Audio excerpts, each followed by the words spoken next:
Right. I think I've set the recording on now. Okay. So we're going to look at the techniques in the middle are of most interest to us because they are the ones that have intermediate. I mean the products. Oops. Now the videos the video's gone ahead on its own. I should have stopped it. Right. So, along the horizontal axis is uncertainty, right? You have uncertainty which is low for incremental innovation, and you have uncertainty which is very high for breakthrough or radical innovation. Uh, if it's an incremental innovation, then all our self-report research techniques work on the left, like survey research and focus groups, right? On the extreme right, when you have very high levels of uncertainty in breakthrough innovations, then really research cannot help because customers are not familiar with the product or service.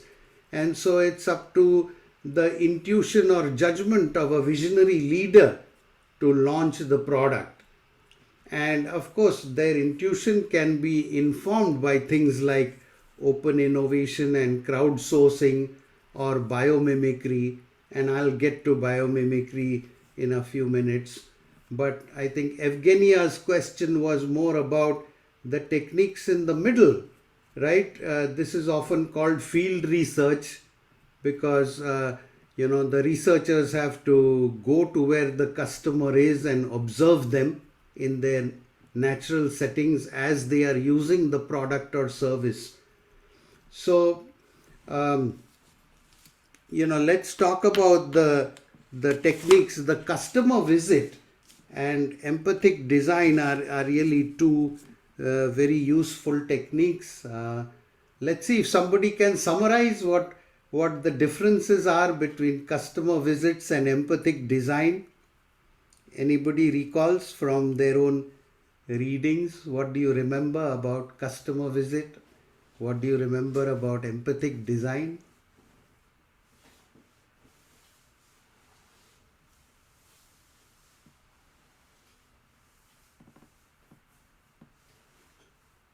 Well, I think the empathic design is about understanding the customer and the needs with using the empathy Okay, very good. as the driving force. Right. And So, yeah, go ahead, would Antti. I would add that customer visits typically are I perceive them as a traditional that you go and try to get the customer's expectation on the product itself that you are about to do or so, and then this empathy is in a way that how they use it, what is the environment where they are using it, and all that, how they behave with that product. I draw that or was able to draw that difference. I don't know whether that is wrong or right, but I didn't find this way. So, you're right. But one thing important is that a customer visit is not a sales call. Salespeople are going to meet prospects and customers on a day-to-day basis, but that is not the market research technique of customer visit. Okay, that is the sales visit, a sales call. So customer visit is different in that you have a broad based team. You have functional specialists from the seller side that goes to the customer, and they talk to each other function by function. So an accountant talks to the accountant, okay, an engineer talks to an engineer, and they discuss what are their feelings about the process or the product. So for example, accountants could discover that there are problems with billing, and that would be of no interest to engineers, right? But it is important in trying to improve the whole process. So a customer visit has a broad, interfunctional representation from the seller, which goes to the customer to discuss a broad range of problems. And so empathic design is more focused on the use of the product by the users. Okay, so customer visit can uncover more broad based problems, and it might include, the manufacturing person might, or the designer might want to go and visit the user as well in customer visit, but it's a broader technique, and empathic design is more specific, and you want to actually see how the users are using the product. Also, in empathic design, you can delegate the observation to a member of the team. It doesn't have to be a multiple person team. Later on, the data is reviewed by a team. Okay, but because of sensitivity and privacy considerations, you might not want a whole lot of people to descend on a user.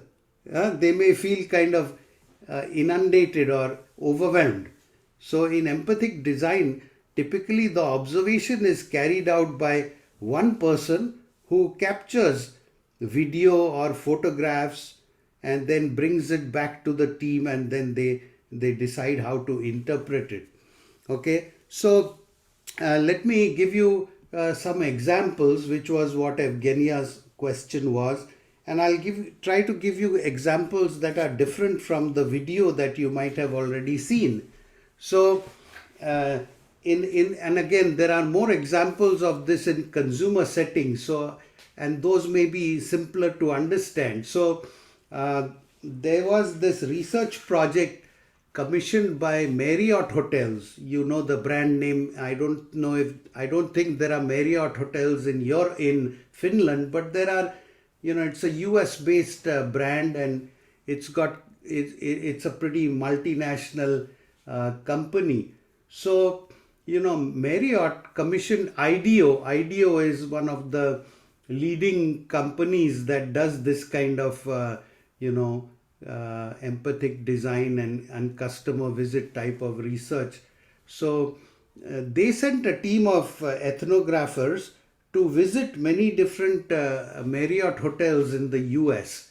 And here was the problem that Marriott had defined, is that, they make more money out of business customers rather than leisure travelers. And so Marriott had noticed that a greater proportion of business travelers were women. Previously, most of the business travelers used to be men. But then they noticed a trend that many of their reservations are made by business women. So they wanted Marriott to really find out how can things improve for the user experience of the woman business traveler. And again, up to that point, if you went into a Marriott hotel lobby, it was very ornate. There was the lobby, there were chandeliers and carpeting. The light was quite dim, right? People just came to the reception, checked in, and went upstairs to their room. So Marriott observed a lot of women checking into the hotel lobby, and then they also interviewed a few of them. And what did they find? They found that one of the real needs of a woman business traveler is that they want to have business meetings in the lobby. And that kind of ornate decor and the dim lighting is not conducive to a modern business meeting. So Marriott then recommended changing the whole decor, making it much brighter, putting small tables in the lobby where 2 or 3 people could sit together and have a meeting with lots of plug-in sockets. And then they also started offering some refreshment service in that lobby, right? So that if a woman business traveler wanted to entertain some guests, they could get some tea or coffee or even a cocktail, right? So this is one example where field research can help to uncover things that just surveys or focus groups may not help to uncover. Okay, that's one example. Other examples of empathic design in terms of what can it uncover. The rest of the video talks about these insights. You can get triggers of use. What is it that triggers somebody's use of the product? And we have some great examples from the pandemic in the last 2 years. Work from home was a requirement before the vaccine was discovered. And what did a company like Zoom discover? Zoom was previously more targeted at business customers. And then suddenly there was the need to cater to individuals, right? Individual consumers. And they had a little bit of a rocky start. For example, at the beginning there were these Zoom bombs. People would intrude into the meeting and post all kinds of nasty backgrounds, right? So Zoom had to really beef up security for individual consumers. That was not so much, business users were more savvy about security and passwords, but individuals had to, get that capability as well. Peloton is another company. It makes exercise machines, and they found that people who are at home, they miss going to the gym, and so they need some support. They need trainers on video who are able to coach them and motivate them to stay up with their fitness regimen. So these are some examples where these kind of observational techniques really help to boost those businesses during the pandemic. Let me pause here and see if there are some comments or any other follow-up to what are examples of field research and how are they done. Let me pause here and see if there are any reactions or any comments.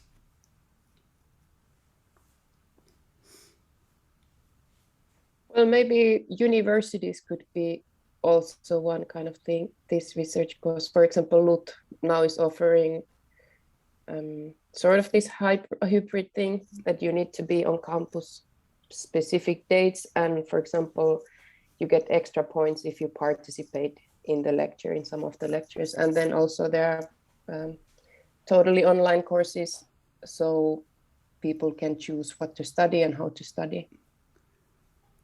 Yeah, this is a big challenge that not only universities, but every workplace that is facing now is how to get employees and students to come back to campus. It's a trade-off between convenience and real productivity and creativity, right? All of us think it's very convenient, right, to instead of commuting and so on. But do you also see that there's less of a socializing aspect to the web? Everything is cut and dried, right? You don't have coffee together. You don't discuss and brainstorm about ideas in general.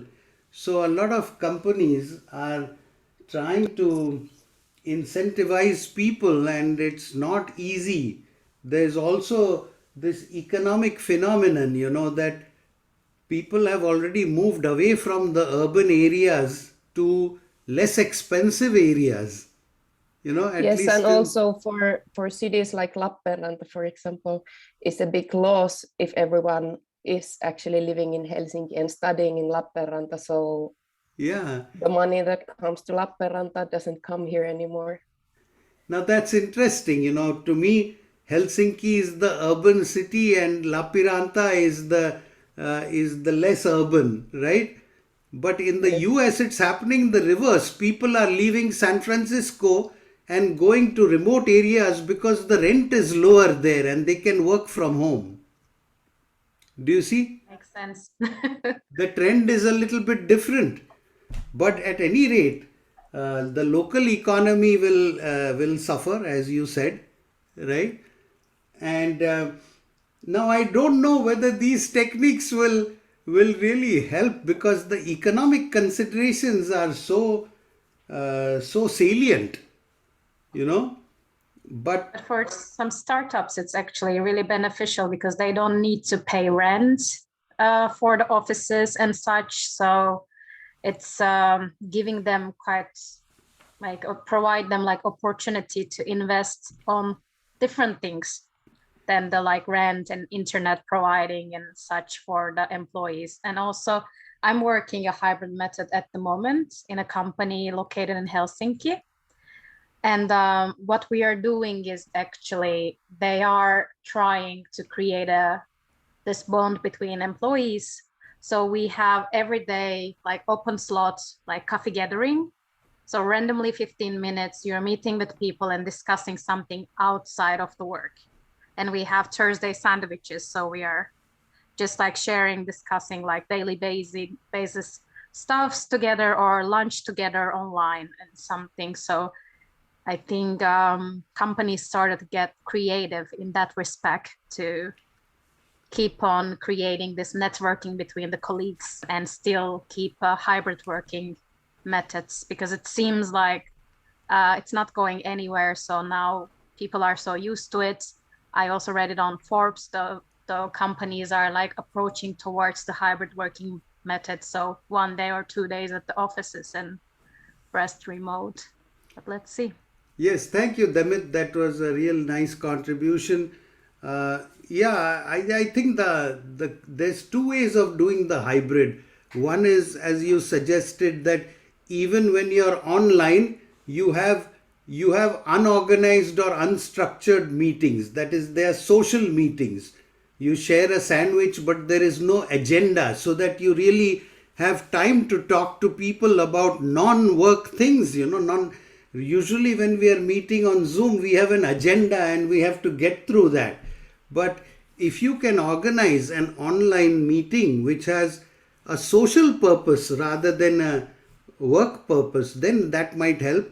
And the other is to alternate, right? You do come to work a few days a week, or this is what we are trying in this course. Is you might know that earlier versions of this last autumn and previously were 100% online, but then the university is saying let's try to do at least 3 days when everybody will be together in La Piranta, so that we get those types of it. But again, this kind of research is experimental. It's very different from the techniques we have been discussing, right? We try something. If it works, we do more of it. If it doesn't work, we try something different. But these techniques are more about users using a product or service, and then what can we do to make things better. And Zoom is doing that, right? It's trying to make things easier by the certain features. Like initially there was no whiteboard, so they included a whiteboard. It's still clunky, but that's one thing. And then the chat works so simply, so if people don't feel comfortable speaking, then they can put things in the chat. So I think there are ethnographers even at Zoom who are observing some of these meetings and trying to make things more user friendly and enhance the user experience. Okay, anything else on the techniques themselves, the ones that Evgenia raised? Evgenia, do you have any follow-up you would like to ask? I think now it's getting clearer.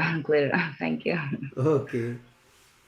And the thing is, there are consultants available who are going to charge a lot, like IDEO, but I think it's simple enough that anybody who's into marketing should be able to do, just like anybody in marketing should be able to conduct a focus group, right? You just have to practice and get some experience. Of course, all these techniques are not cheap, right? You have to release people from their day-to-day jobs in order to travel and visit customers and do all these kinds of observations, but they can be very insightful. And so typically you try to plan ahead and build it into your market research budget, which is for the whole year. Okay, so you might say that we will visit 4 customers every quarter, so we'll do 16 customer visits in the year, and this is how much it will cost, and then you budget and plan for it ahead. Okay, now let's get to biomimicry, which was a topic of interest that Antti brought up.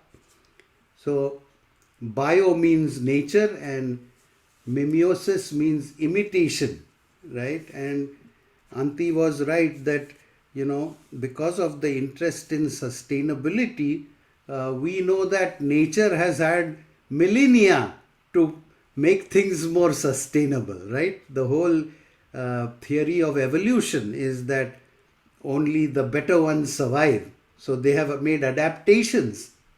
And so nature is a good place to look for certain solutions, right? And so some of the examples is that, whales and dolphins, if you look at their flippers, they have scallops, little ridges. And that's counterintuitive. You think that you want to minimize drag or friction, it should be smooth. But the whales and dolphins, if you look at the inside of their gills or flippers, they have these ridges on them. And so, earlier helicopter wings used to be smooth, and now they are, experimenting with creating those ridges, which might be more efficient in terms of, having less friction and actually providing more lift and so on. So that's one example. Another example is mussels, mussels. It's a sea animal, right? And it can cling to the underside of boats, and it has a very strong adhesive. It's very difficult to pull out a mussel when it's attached to something. And so chemists have analyzed that, the chemical composition of their secretions, and then they are trying to build more industrial strength adhesives, right?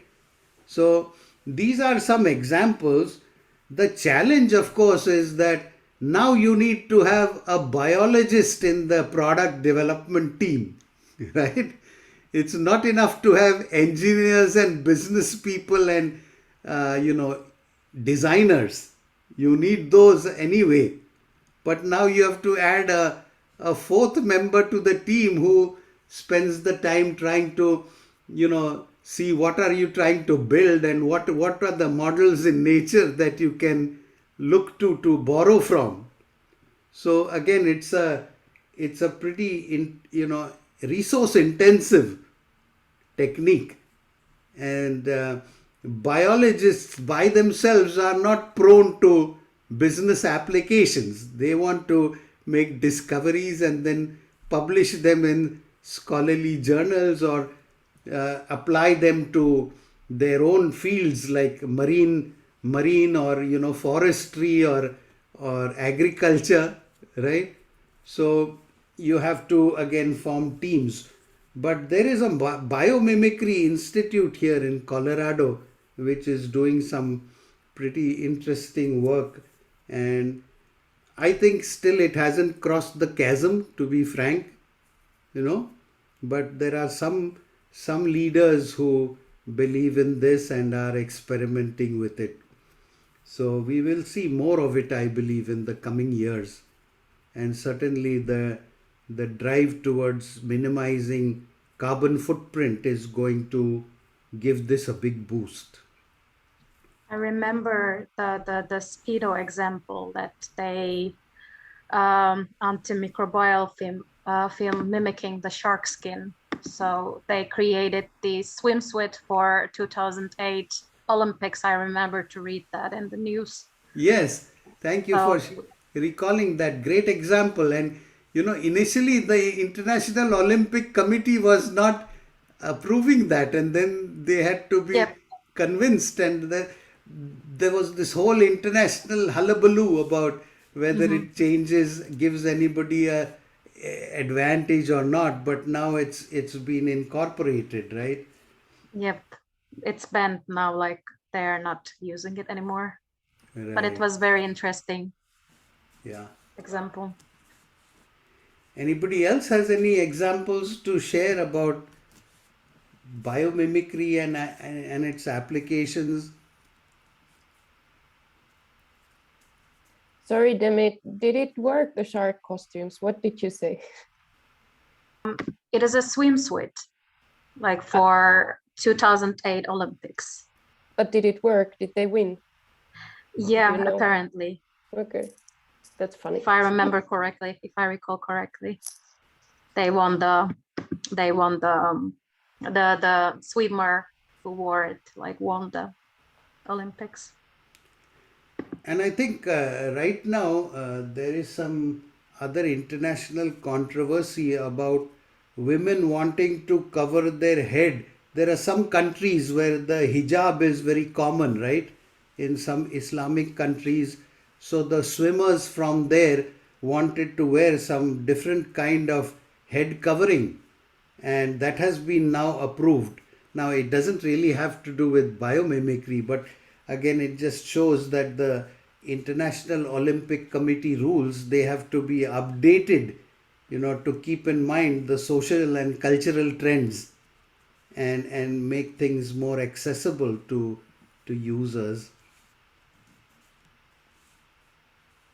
I don't remember the names, but I also remember this Japanese actually inspired by some bird to build their like metros, the fast metros, this fast trains. But I Bullet don't train. remember the name. Yeah, I think that one. My friend is actually did her thesis about biomimicry. That's why I know so much examples about it. So it Was that very at LUT? Lahti ammattikorkeakoulu. So now it's working with LUT, but Okay, yep. very good. And of course, it doesn't mean that everything will be successful in its original way. Science still has a role in adapting from the nature to the human condition, right? So there is still a lot of R&D that needs to be done in that adaptation. But it's just a great, it's a unique way of thinking that respects nature and acknowledges that nature has some better solutions than human beings have yet discovered.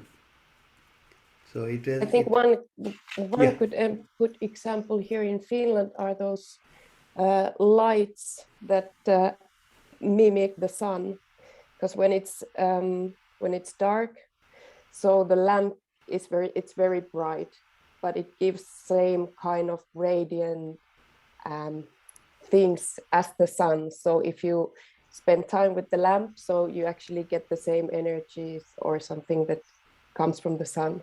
Mm-hmm. It's very nice actually. Like I had this alarm clock, so I'm like waking up with the sunlight. So it's interesting because in the winter time, like Anni said, it's of course like harder to not to see the sun to wake up. Right. And maybe even you can add some birds singing in some of those alarm clocks. You can I need to find do that. that. I don't have that version. So this is very interesting. I think the whole production of electricity, the way we have done it in the past, is so unnatural, I would say, where you have to burn coal, right, to heat water, to convert it into steam. And I think just using solar energy by itself is so much it's similar to biomimicry, right? The solar has been heating the planet for millennia. It's so natural. It's what keeps the plants alive. And all the insects and birds and humans who depend on the plants, right? So to me, the whole movement towards solar energy, although nobody has recognized it as biomimicry, it is in that direction. Would you agree? Compared to the old way of producing electricity or even nuclear, which is so synthetic. Right? Would it allow us to sleep 6 months over the winter? Yeah, If the efficiency is still an issue. uh, But just think about, how the sun has been worshipped, right? Yeah. By ancient tribes and civilizations as the source of all energy. And if we can do something to better harness it, that would be quite good. I would like two things to happen following this sustainability also. Green steel. If you look at how many products out of the world in the entire economy is made from steel, which is really carbon, eating out the old carbon and all that. That process is and requiring such a huge amount of energy anyway to produce it and all that. If the green steel or similar would be available, that would be huge benefit. And the other one is naturally then that where the automobile is now moving, that whether is it being then hydrogen or then electrics, I let's see, that remains to be seen what is the next mainstream. But those two I would like to see getting away. I'm waiting for the day when a solar panel on the roof of the car would be all it takes to drive the car. Unfortunately, probably that is not possible in Finland. So the sun is only available on the summertime. So let's see what Then we will stay still. Yes, that's why I was Inside the asking car. I was asking that whether we could sleep six months, that we only live when the sun is there. But you could have battery backup, right? You store it from the summer and keep it for the winter. Again, that's what squirrels do, right? How do squirrels survive the winter? Okay, interesting.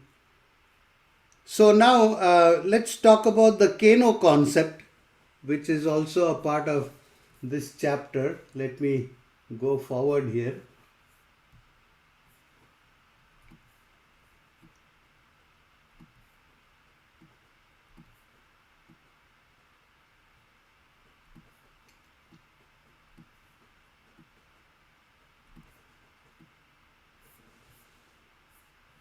I'm sharing my screen. I hope you can see this diagram. So, first of all, what is the overall purpose of the Kano concept? Oops, it skipped again.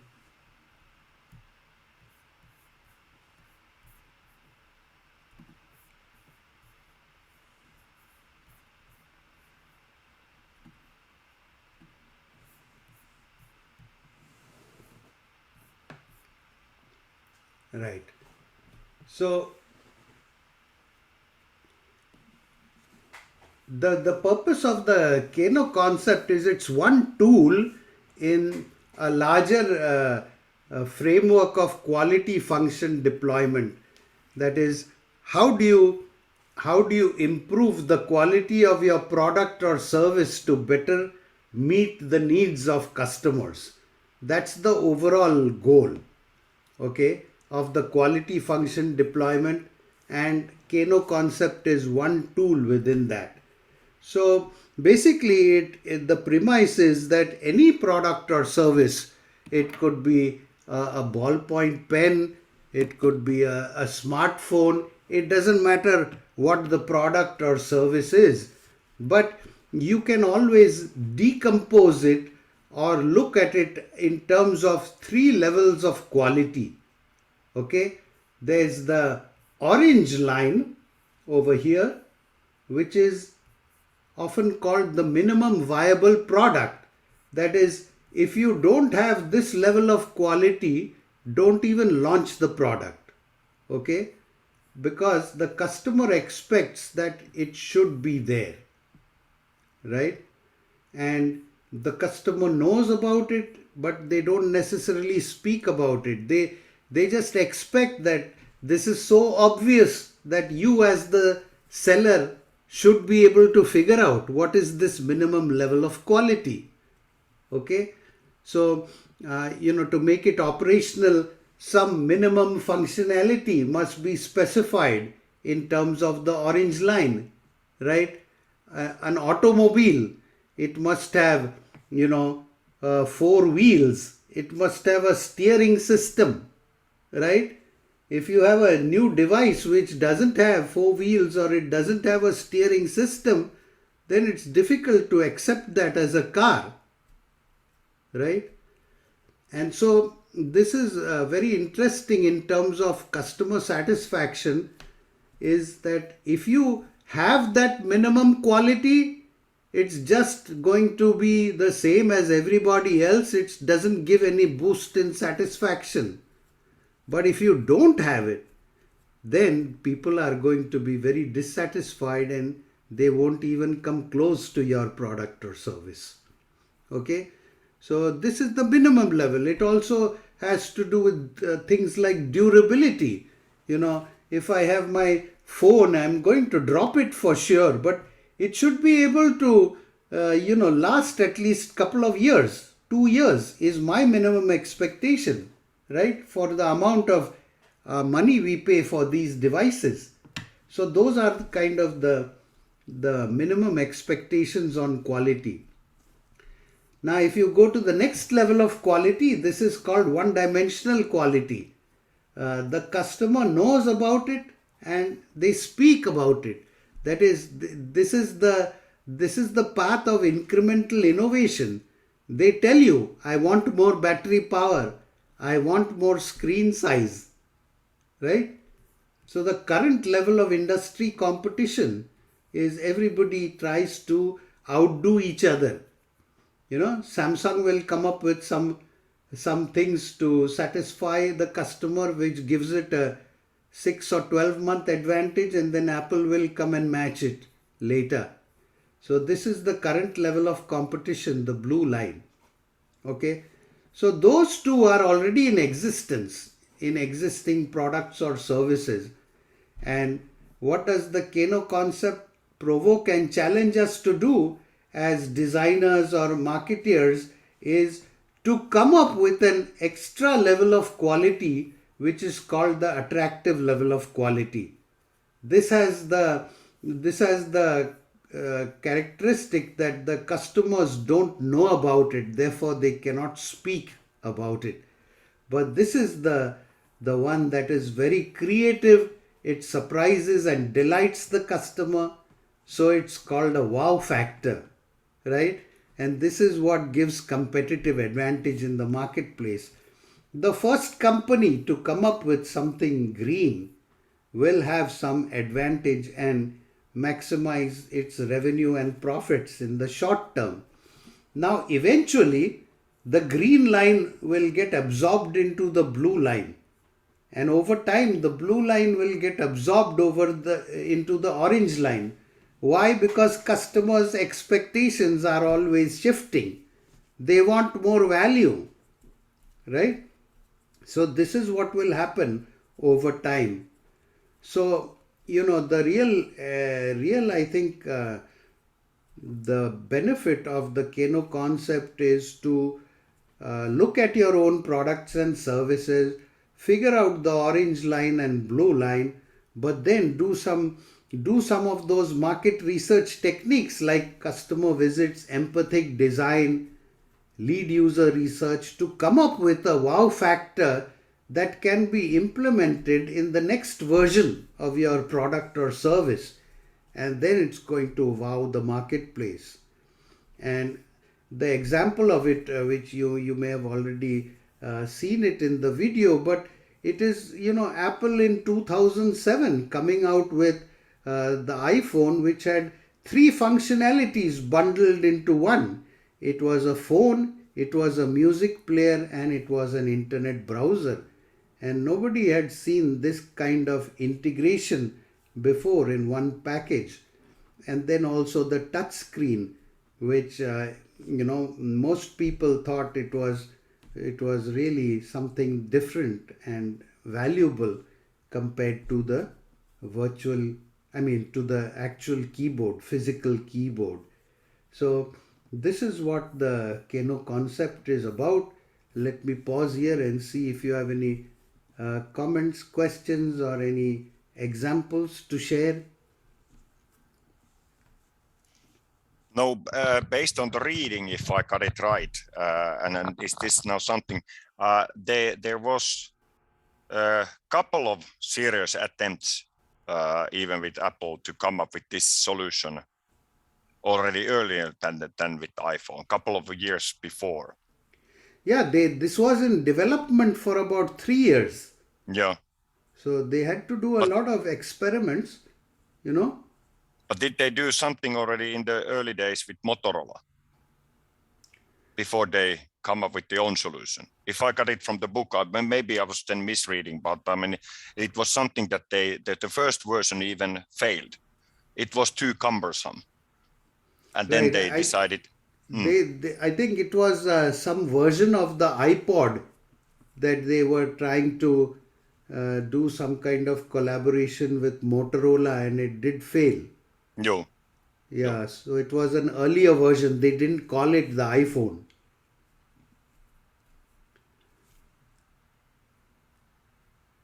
So definitely, you're not going to get the green line right the first time, right? But that's where it has to be kept under wraps. It should be secret, as far as possible. Maybe a skunk works, or some kind of trade secret.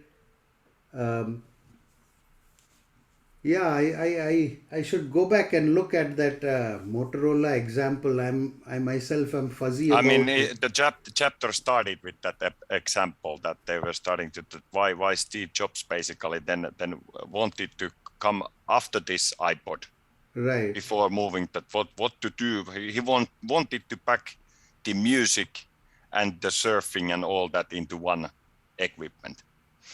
Right. His own vision. Yeah. And the biggest lesson he learned from that was don't rely on partners. Yes. Make it yourself. Control everything 100%. Yeah. And the funny thing was that this was done truly under the confidentiality, that even the software developers didn't know what the hardware guys were doing. There were only few individuals who were knowing that this is then anyway coming together. Right. So nicely done in that way. Any other comments about the Keno concept? Anybody? I forget who raised the question originally, but does that give you a sense of what it's about? And do you think you can actually use it if you're working in a company? You can have a session with your colleagues on brainstorming. What is the minimum viable product? What is the one-dimensional quality? And what can we think about in terms of the green wow factor? And again, the Keno concept is at the conceptual level, but if you get an idea for the wow factor, you need to then allocate resources to develop a prototype and then take it back and test it with users. Because that, you might be thinking that this is the greatest wow factor, but the market may not agree with that. So you have to actually take it to the users and do some prototype testing as a follow-up to this Keno concept. Any thoughts, any comments? Okay, so let's talk about setting industry standards. This is actually a topic from an earlier chapter. Do you remember network effects? Network effects say that the value of a network increases exponentially as the number of users is added on to it. Right? Normally, In low-tech products, the value increases linearly with the number of users. So even if it's some mundane consumer packaged good, right, like a soap or a shampoo, of course, as more and more users across the globe adopt that brand, then we all benefit because there'll be lower unit costs, and we'll all benefit from those kind of lower prices. But if you are talking about network products, the value increases exponentially. And so, when we talk about standards, there are two types of standards. There are voluntary standards where some companies and the governments might get together and agree to something because it's efficient and beneficial to all. Those are called voluntary standards, and examples of that are, in domain names. What is the standard for who will get a .com, who will get a .edu? Anti, do you have a question? Did you raise your hand, Anti? No, I was just saying hi to my colleague because Okay. I'm still working in the meeting room. But anyway, Okay. I can dare to raise the question now. You can probably elaborate. If I throw one my personal experience from the work, I'm working in the lifting industry where we have safety standards. Lifting meaning elevator? Lifting, not the elevator, but the cranes, Okay. overhead cranes. And then we have certain safety standards Yeah. across the industry with the other, even with the competitors, which is, if I say it in a way here aloud, because this is limited, it's also one competitive advantage for the companies, because you can establish then, like every car needs to be checked by officials in Finland every other year or so. That's a service business. So therefore, I had this interesting question that whoever is able to set the standard is probably benefiting even in the business model. Right. On that one, that if you have a standard, you can then say that based on this standard, these equipments need to be checked, and then they are then every single year you need to perform the customer visit and check that one, and then you can invoice, earn back that money to the company. So it's a common interest for the companies basically to set up the standard. Right. Is it the safety standard? Is it the whatever Well, standard? the safety standards could be government mandated. The government is the regulator. So if the health and safety of citizens is at stake, then the government might mandate something. And then the industry has to comply, otherwise they will be fined. That's one type of standard. Government mandates. That doesn't give anybody a competitive advantage because everyone has to follow that. However, it generates business anyway. Is what? It generates business. For those service companies. Exactly. It's Right. one way to generate then money because you have to comply with the safety standards. Right. So consumers have to pay the service companies every Yes. other year to Yes. get. Yeah, sure. Yes. I'm not saying that it's a competitive advantage, but I'm saying that it's anyway one way to influence. If you are able to set up a standard, then everyone would need to follow. Everyone would need to pay for the safety companies. Yeah. This So is those service businesses are a different industry altogether. They are providing the service. I was saying it doesn't give competitive advantage to the crane manufacturers or the auto manufacturers because they all have to comply. Right? Yeah, but they are typically influencing on also on the standards. Even though governments are setting those ones, typically they are working, the same people who are then in these forums to set up, they are company representatives. Yeah. They are typically they are able to say the safety factors and all that. So whenever you are able to set a mandatory standard for the industry, and then you are saying that, hey, our equipments need to be according to this standard, would need to be checked every other year or every year. and then that service company, it can be even the same company as we are, who is How can it be performing. the same company? There's a conflict of interest there. No. It's just a regular service for the equipment based on the standard. You you know how it works. It's anyway a standard forum, which is companies are there. It works for the automotive as well. Right. Officials are calling it, but they are also hearing these companies. So let's take an example. Let's take Toyota as a company, right? Toyota has to also comply with these emission standards, right? Smog. Old engines will start to emit smog, right? So they have to be certified every other year, Yes. right? But then if Toyota is doing the smog check, isn't there an incentive for them to align with their customers and pass them? That's what I mean by a conflict of interest. But I mean, every Toyota reseller in Finland does the service as well. So that's so interesting because in the US, has to be an unaffiliated service business.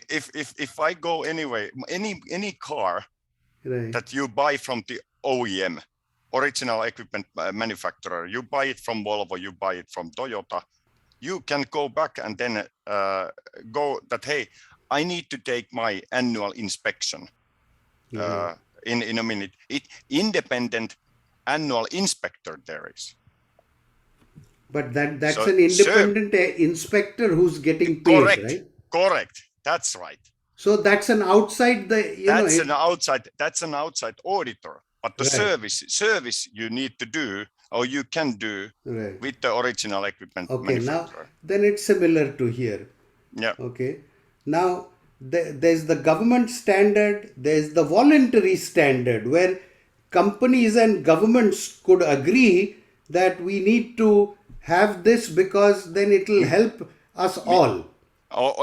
And then it's anyway minimum for the usage of it. So Right. that you cannot basically perform the equipment against the instructions. Right. So there And has those are called voluntary standards because yes. everybody agrees to it. Then the third type of standard, which I think is the most interesting, is the de facto market standard, which is how does a single company become so dominant that its offering is considered standard by consumers, although there is nothing published about it, right? This is like Facebook being the dominant standard in social networking websites, right? Or it's Microsoft Windows being the standard in operating system for laptops and PCs. Okay? And that really is the theory of how do you get networks to grow fast, give away things free, right? Give them a lot of benefits that they enjoy free, and then large numbers will come onto your platform, and then that size, the sheer size, will be an entry barrier for anybody else to come into the industry. So those are the three ways in which standards get set. The de facto standard is also set by the market share. Which is the largest market share company or brand? They become the dominant, So I hope that differentiate. Is it yes? Is it if you say that the biggest market player sets the standard? Is it for the reason that they want to protect themselves, or what? It just turns out that consumers value that and contribute to the market share. Now, really, it's not just simply the largest market share if the market share is distributed very closely. But if one company dominates, like Windows having 90% of the operating system, or Facebook having 5 billion users, right? Nobody else can come close. So it's the dominant market share, not the largest market share. If you see the difference. Yep. Thanks. Okay. Why don't we take a short break, 5 minutes, and then we come back and continue? I'll put off my camera and come back in 5 minutes. Thank you. Thank you.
Okay, I'm back from break, and I hope you can be back as well.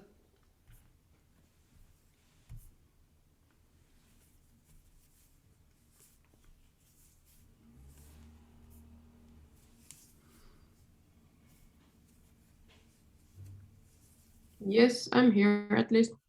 Okay. I'm here So as well. thank you Hello, for hello. anybody who's willing to put their cameras on. I appreciate that, That's one of the things in any Zoom meeting is if you don't have people to look at, you're just talking into a vacuum. It's not very motivating. But thank you to Ani and Anti for being willing to put on your cameras. We were talking before the break about different market research topics, right?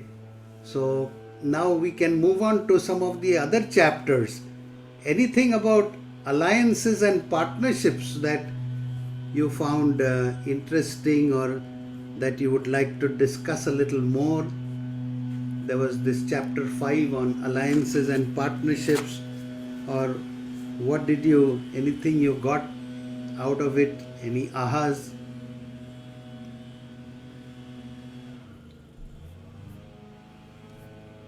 I think it's a pretty interesting topic nowadays.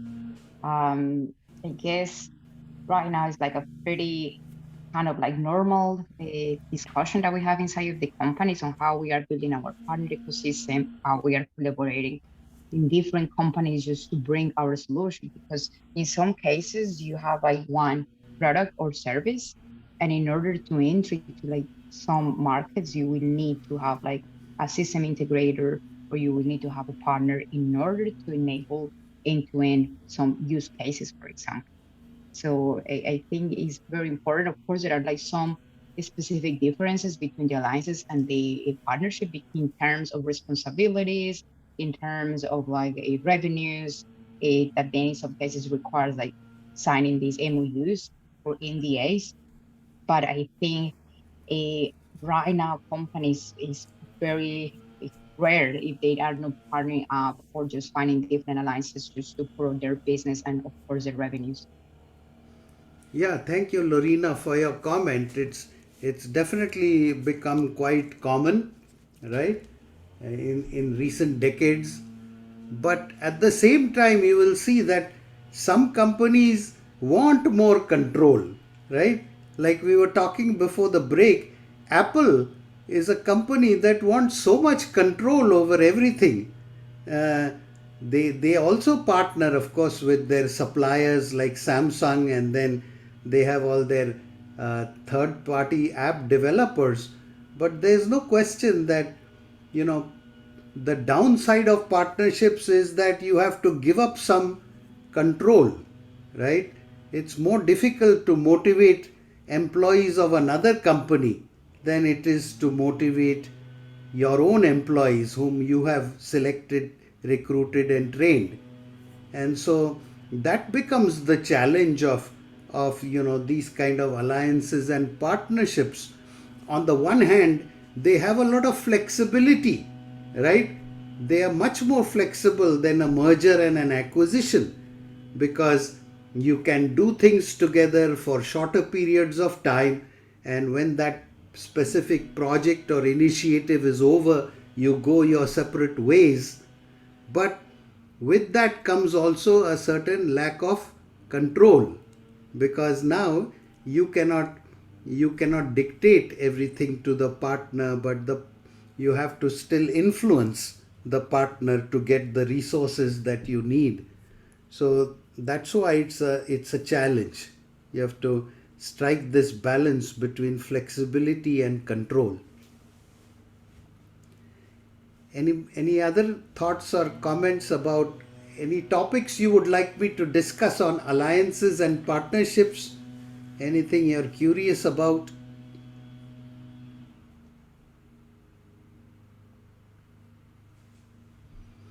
Maybe you can look through the homework concepts to see if anything comes to mind.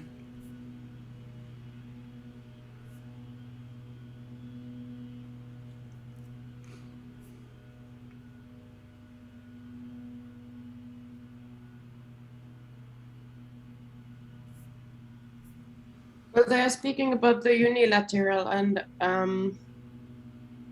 Bilateral. bilateral interactions. So is it normal to have like unilateral interaction? You know, unilateral happens when one company is very dominant. So, you know, in the heyday of Nokia, when Nokia was dominant in the early 90s, I spoke to some suppliers of Nokia, and they feared this customer. You know, if Nokia said jump, then they would ask how high. So that's the thing, that it's by default, because they have so much power. You know, there's a point of view that power doesn't exist on its own, but whenever it exists, it is exercised. You know, by virtue of having the power, your whole tone in your communication changes, right? Think about again, if when our kids were small, I don't know if there are any parents in the class here, but when your kids are small, you are pretty unilateral in terms of your communications with them, right? Do this, do that, don't do this, don't do that. But then, you know, that's the way it is with companies like Nokia, Dell, at least Nokia in the old days, Dell, Amazon, you know, Walmart. They just say, do it my way or it's the highway. We don't have time to, you know, suffer fools, right? So it does happen quite often. But the thing is, if you're dealing with radical innovation, breakthroughs where nobody knows the truth with the capital T, then it helps even a large company to be bilateral with a smaller company, because the smaller company may have the know-how and the expertise that the larger company doesn't have. So you have to be kind and gentle with them. That's what bilateral is. Yeah, exactly. And I wanted to comment on that because in some cases, for example, you have these big companies, but in this digital type of like transformation that we have, they need to cooperate with another type of like small companies, because they bring, as you mentioned, know-how, they bring resources, they bring infrastructure that probably the other company doesn't have. So I think there was this case about MasterCard. With MasterCard, they start this innovation process, kind of like start taking more advantage of the 85% of the blue ocean, that it was like people that they didn't, or industries that they were not working with cards because the card adoption was rather low. They needed to find partners, for example, in transportation. So like MasterCard, they like a financial service company looking for partners in transportation, looking for partners in the food and beverage industry, or, you know, like in hospitality. So I think the power comes a little bit down because they know that they can be extremely successful if they start partnering up with those companies, because they require those financial services. So I think it's maybe this kind of like adaptive ecosystem that start playing a key role, and maybe these bilateral type of like alliances or partnerships start playing a key role. Yes, thank you for sharing that. I wasn't aware of the MasterCard example, but it's a good one. Biotech is rife with these kinds of partnerships where the large company doesn't have the know-how, you know, all of this new therapies that have to do with genetic engineering and so on. The COVID vaccines came from startups, right? Who knew about the technology. So one of the ways, and I think the chapter alludes to this, how does a large company like assure a smaller startup that we are going to take care of you, we are not going to exploit you? Let me ask that question. We talk about safeguards in this chapter. So what could be a good safeguard that a small company could ask from a large company to make sure they are more bilateral rather than unilateral. Any thoughts?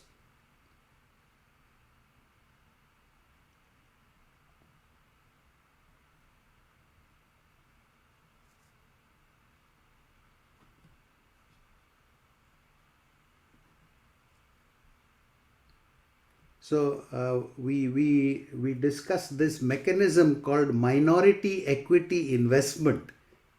You know, the large company can take a small equity in the startup. You know, doesn't have to be very large. It could be 10%. But that is a signal of commitment, right? Toyota, when Toyota invested early on in 10% of Tesla, right at the beginning. Why? Because it signals that I will not exploit you, because if I do, I will destroy the value of my own investment. So that's a creative way. Usually startups require investment, right? The large company has the resources, and that's a nice way, you know. It doesn't have to be very much, but that's a signal of commitment, minority equity investment, and it's used widely in biotech and even in other high tech.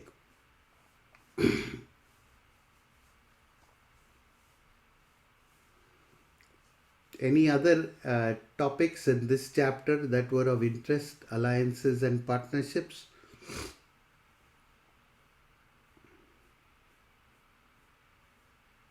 If not, why don't we move to chapter 7? Chapter 7 is about consumer behavior. Any things that were of interest? How is consumer behavior? How does it need to be modified?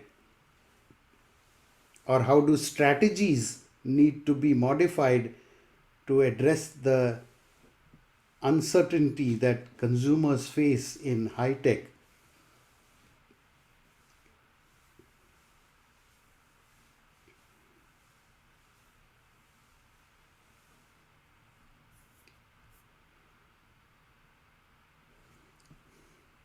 Are there any concepts or frameworks or things that you would like some more discussion on in consumer behavior?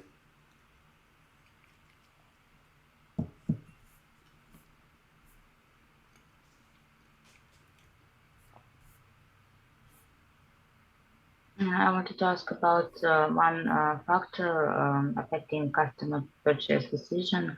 It is observability.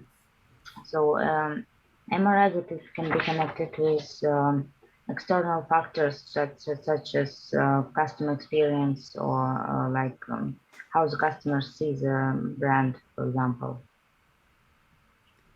Right. So this particular framework is about what facilitates a user or a customer to adopt something that's high tech, right? There were 6 factors: relative advantage, compatibility, complexity, trialability, communicability, and observability. And by the way, those are ordered according to importance by empirical research. So, relative advantage has the greatest impact on adoption, and observability has the least. But now let's take up what is communicability and what is observability, because there's some similarities but some differences between them. So communicability is when a particular user uses your product, are they able to communicate that benefits to other people through word of mouth influence? Okay, so are they able to articulate what is the benefit?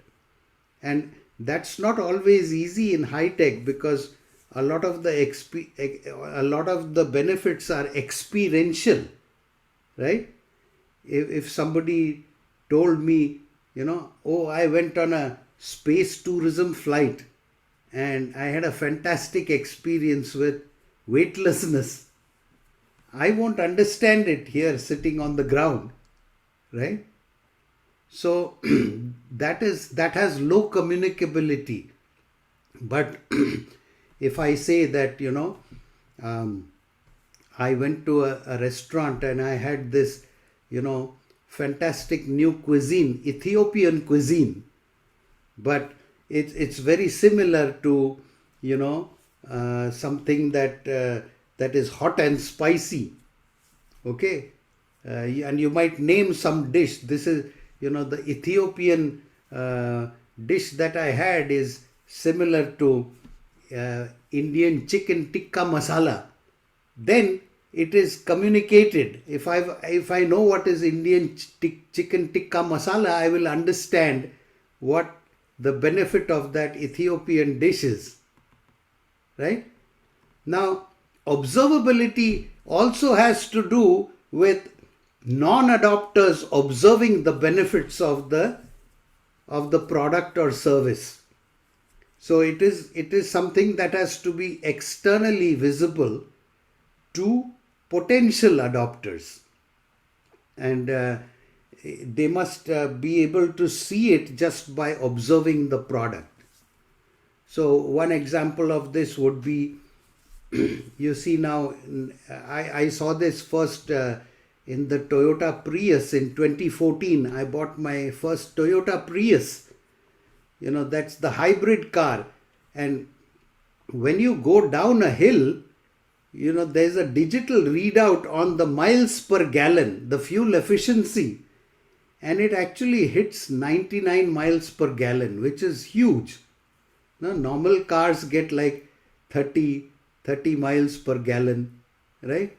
So whenever I had a passenger and I was driving down a hill in San Francisco, they would go, wow, that this car can get you such high mileage. That is observability. Just by physically seeing the product, you can observe its benefits. So that's the difference, The more observable the benefits are, the more likely that new users will adopt the product. Let me see if you can now give some of your own examples on observability.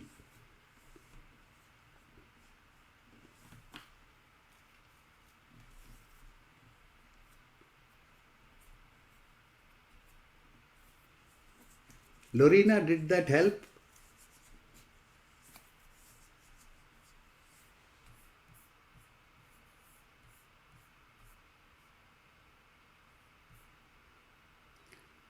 So another example of observability is that if you have a tree cutting machine, right?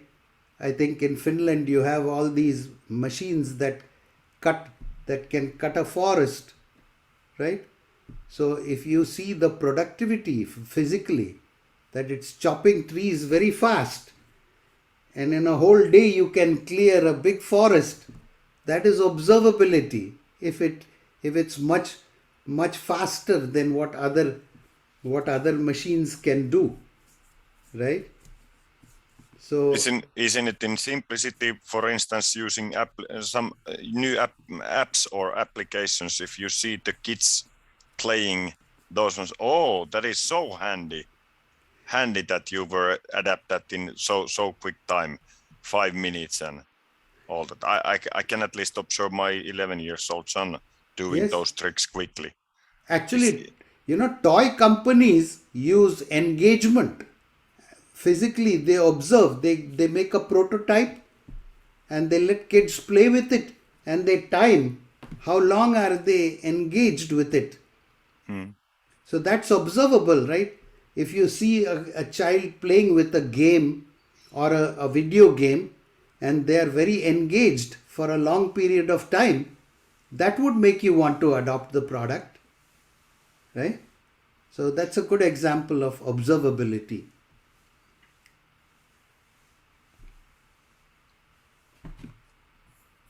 Okay, let's go on to other topics within consumer behavior. Is there some other topics that are of interest to you that we might discuss? I have a question which might be stupid, but No stupid questions. Isn't this beachhead uh, beachhead concept the same as the blue ocean strategy? Not really. Let me try to articulate what I see as the difference. Blue ocean is a targeting strategy, right? You remember segmentation, targeting, and positioning, right? So, targeting is which markets do I want to get into. So it is an intent. Strategy is this is what I want to do, and then comes the implementation, right? So I think the beachhead is more of a implementation, because what you want to target with the blue ocean might be a fairly large mass market, right? Let's say you've never gone into Ethiopia as a country, and you want to launch in Ethiopia because there aren't any competitors there, right? That would be a blue ocean, but it may not be wise to address the whole market of Ethiopia in the first iteration. You might want to find out who are the subset, a little niche within the overall mass market, and going to that would be the beachhead.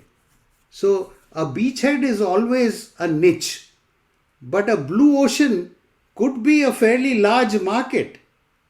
Do you see the difference?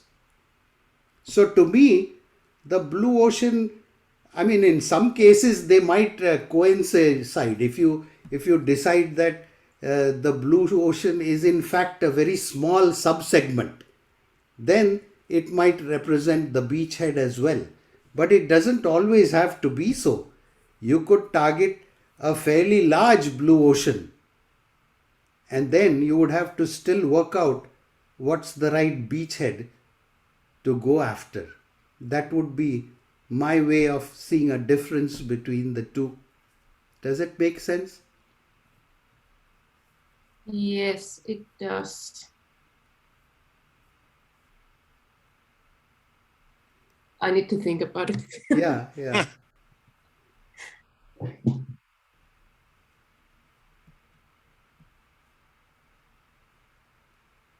What about others? Do you have a opinion on what's the difference between blue ocean and beachhead?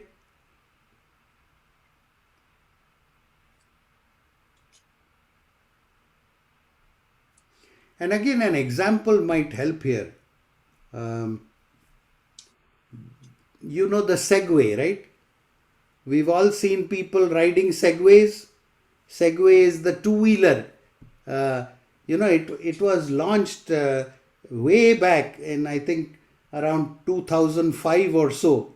It was launched in the US, and it was about $8,000. That it was by a startup, an entrepreneur, and they took out huge ads in all the newspapers, general interest newspapers. So it was obvious to me that they were targeting a mass market. Now, it was a blue ocean in the sense that there was no device like this before, right? It was trying to create a new market for a radical innovation. But they tried to go after the mass market and it didn't materialize. And then they had to fall back and say, okay, let's try to think of a beachhead. Let's try to think of government workers who will be in uniform as the first beachhead. Because, if the police and the postal workers wear this while they are going on the roads, that will have observability, and more people will be curious about it. And it turns out that those government workers needed this product for short distance mobility, right?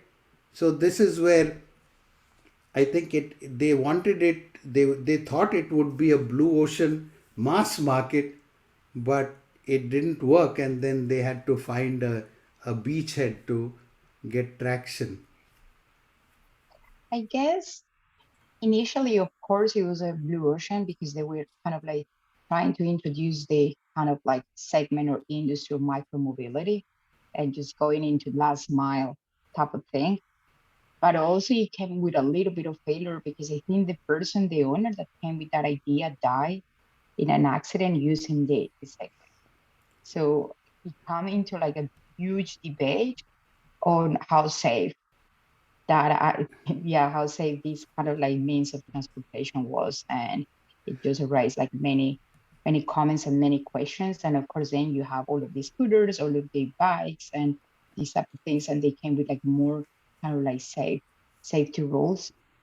But of course, back in that time when I was like reading that news about the owner just dying using, the product that it released, of course, it was a little bit, Right. kind of like a big topic. But I think he died after a few years. So even while he was alive, this blue ocean market, the mass market did not work, and they were already trying to revamp their strategy. For example, while he was alive, they brought the price down to $5,000, and they were already trying to get these government workers to buy into it rather than individual consumers.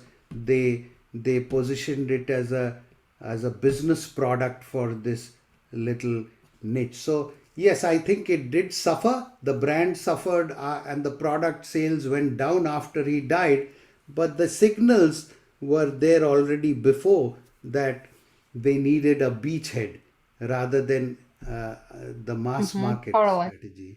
I think the segmentation, the market segmentation in the beginning was not the most accurate one, because even if you just see where this kind of like a I don't know, mean of transportation is used, is primarily like for tourist purposes. You see like a bunch of like tourist people going around in the cycle, but you don't see as the model that we have for I don't know, like the scooters or the bikes that you can rent it, you can just hop on and then you go. So right now it's a little bit more regulated and it's like under certain kind of like niche that I guess is like positive, because I guess they just found where they can play a good role and they can just get more market share.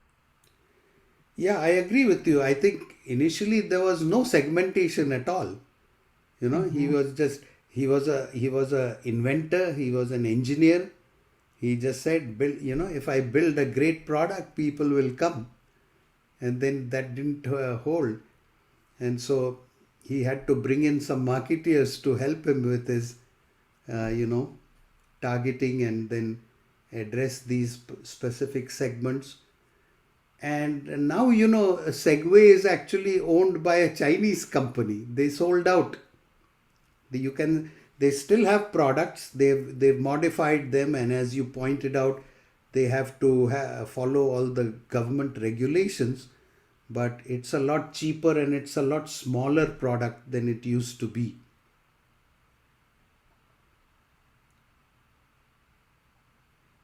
Okay, let's go to other topics in chapter 7 on consumer behavior.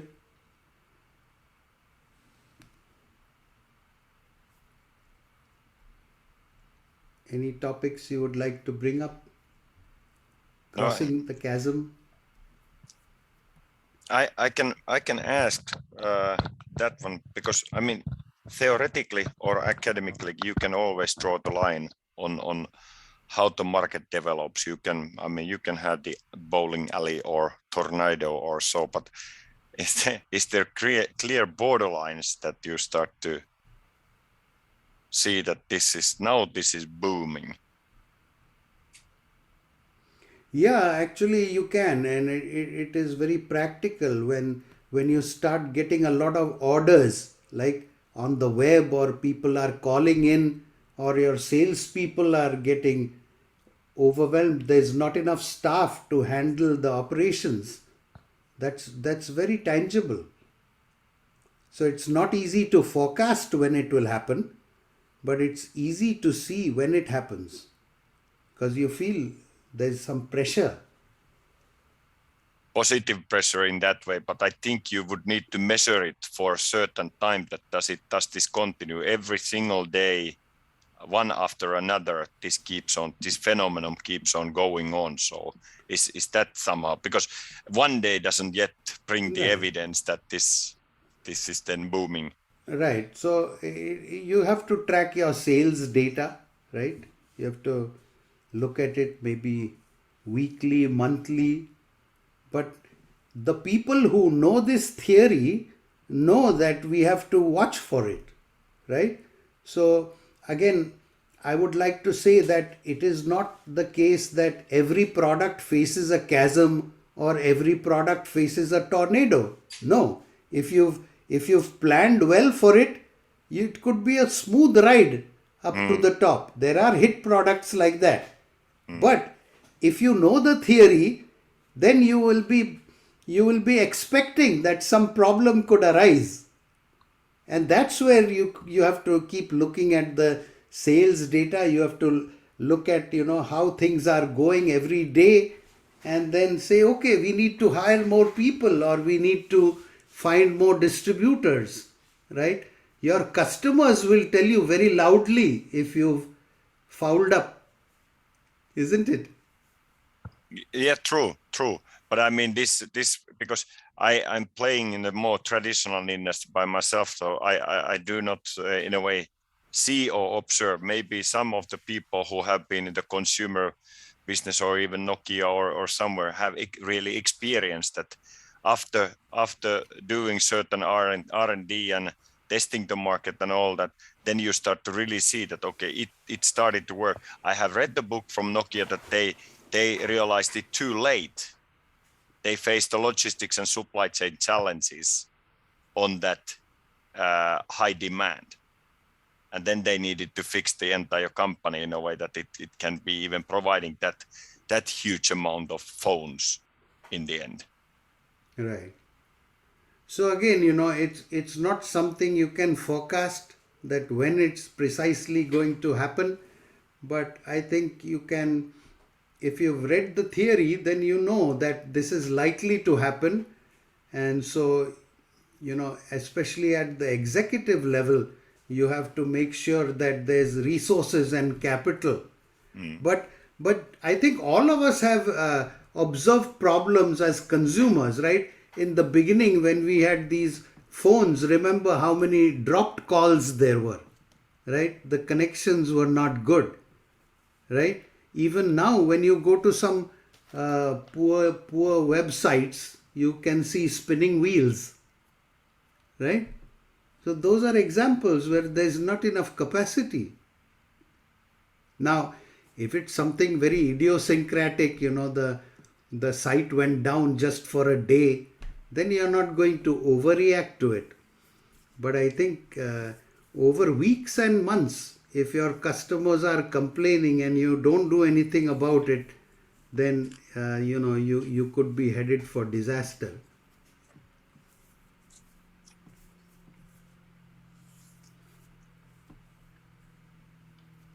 Any other topics that you want to discuss in chapter 7? Otherwise, why don't we go to the last chapter, which is on technology management and product management? What are some things that you found interesting in this chapter that you might like to discuss further?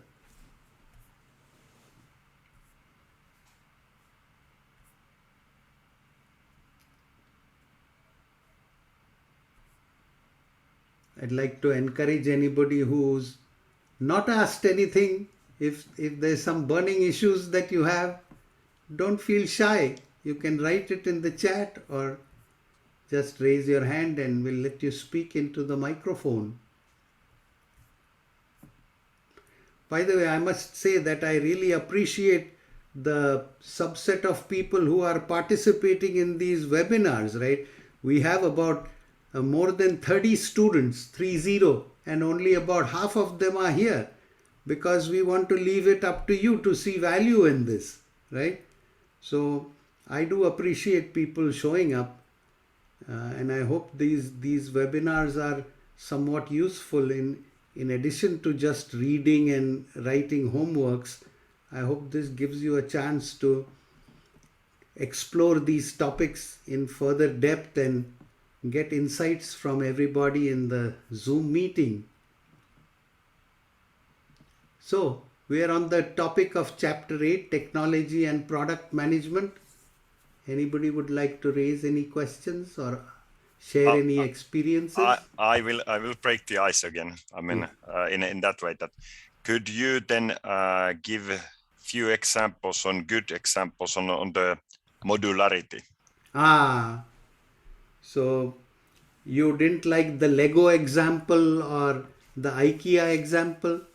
I like the examples. I can explore myself as an example, but I would like to. Lego is simple, yes. IKEA is simple. There is one other, which is car industry. You can look at the scale tech from there quite easily. So, Yeah. so any thoughts on that one, or from the telecommunications that you have seen? So let's take the car industry. Electric vehicles, that's a very favorite product of mine. You can see that, you know, it's still in the chasm, I would say, right? In the US, only 3% of all cars are electric vehicles, fully electric, okay, which is a very small percentage. And one of the main anxieties that consumers face is the range, right? The range, how far it will go, and then how long the battery takes to charge, right? Those are the two constraints right now in EV product adoption. And so the issue is with the battery. The battery is very expensive and it is bulky. So, you know, there have been several industry proposals to try to standardize the battery. You know, in all consumer applications like in the watch or in a torch, we have standard batteries, right? They're called A battery or AA battery or something like that. But we do not have a standard for lithium ion in electric vehicles. Now, if that could be made modular, if the whole industry were to adopt a voluntary standard, can you even imagine how the adoption would get accelerated? So to me, right now, there is no modularity in electric vehicles. Everyone is making something unique and proprietary of their own, and that will delay adoption. That is my point. If we could swap batteries, suppose the battery was standardized, you could have retail outlets where if I have a low charge, I just go offload my battery and put in a new battery. You know, like changing a car tire. Wouldn't that be cool? So this is an example of lack of modularity, if you will. Another example, or a sort of on that topic, you know, the real two different models are modularity versus monolithic design. Monolithic means build something huge from scratch. Okay, like we often say the pyramids of Egypt are monolithic structures. Everything was built from the ground up, right? Now, Apple prefers the monolithic model, right? They have their own chips, they design their own buses, and they design all their power supplies and everything, you know. Unlike the Android world or the Windows world, where everything is available off the shelf, right? What does that make? Apple products are always more expensive because everything is proprietary. Nothing is standardized. But then there's a good reason for it, right? Because when you are able to build something monolithic, every component is optimized for performance. The disadvantage of modularity is that there's no differentiation. everybody's product is pretty much the same. So that's where I would say, there is a good reason to deviate from modularity, because you want differentiation and you want competitive advantage and you want optimized performance. So again, that would be an example where, it's different. There's the modular world, which is low cost and it helps reduce uncertainty and it gets you the network effects. But on the other hand, there are companies which deliberately choose to be non-modular because it gives them some competitive advantage. Does that make sense? Yes, for me it makes sense. I was basically putting, I don't know whether then I make it somewhat different. I make it that the modular is something that I don't know whether you draw the difference for modular and scale. Because if you take an example, for instance, from the automotive industry, small sizes, medium sizes, and then large sizes cars, they seem to be sharing quite much of the same componentries just based on the scaling the component like chassis a bit, or even it can be the same, the chassis, I mean the body. For instance, in Volkswagen, variating between the model Skoda, Audi and Volkswagen. If you go and look at from below of the car, they all share the same body. Mm-hmm. So I call that also a modularity in that way, that you are able to utilize these componentries across the products what you are then putting out to the market, and then you are getting scale benefit by yourself on that one. I don't know whether you shared that is it different or is it the same in here? I would say that you're sharing the know-how, but the actual modules, if they're physically different, then that is not modularity. Modularity means the same specification. So you're sharing know-how. Volkswagen is, but if you're changing the chassis, then it's physically a different chassis. So you don't get scale that way, because But you have you get it from the design that this is basically a one body, but you just extend it. No, if it's the same body, then I can understand scale. But if you're extending it, then you have to, I know. engineer and manufacture it. And to me, that looks like a different module. There is synergy in the know-how, in the technology. Yeah, But physically, I wouldn't consider it the same module. same. Okay. Yeah. Okay. Any other topics that are of interest in technology or product management? Well, I see that we are at the end of our time, so I won't keep you anymore. Thank you for an interesting discussion, and I will see you back here in a couple of weeks. And please try to organize your teams, get in touch with all the members, and we will provide more information on that in the next webinar. Thank you and have a good evening. Moi moi. Thank you. Thank Thank you. you. Have a Bye-bye. nice day. Thank Bye. you. Bye. Bye. Bye bye. Thank you. Bye.